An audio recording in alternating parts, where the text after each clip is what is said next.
தினம் ஒரு தியானம். கர்த்தருக்குள் நிலைத்திருங்கள். பிலிப்பியருக்கு எழுதின நிருபம் அதிகாரம் 4 வசனம் 1. நீங்கள் என் உபதேசத்தில் நிலைத்திருந்தால் மெய்யாகவே என் சீஷராயிருப்பீர்கள் என்றார் ஆண்டவர் இயேசு. என்னில் நிலைத்திருங்கள், நானும் உங்களில் நிலைத்திருப்பேன். நானே திராட்சை செடி, நீங்கள் கொடிகள். ஒருவன் என்னிலும் நான் அவனிலும் நிலைத்திருந்தால் அவன் மிகுந்த கனிகளை கொடுப்பான். என்னுடைய அன்பிலே நிலைத்திருங்கள் என்றார் அவர்.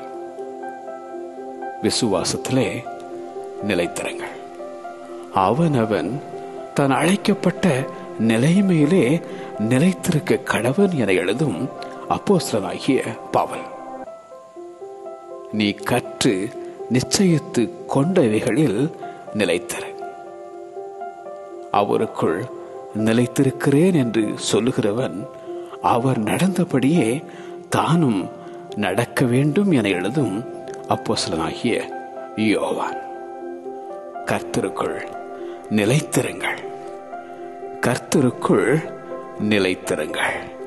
ஆமென்.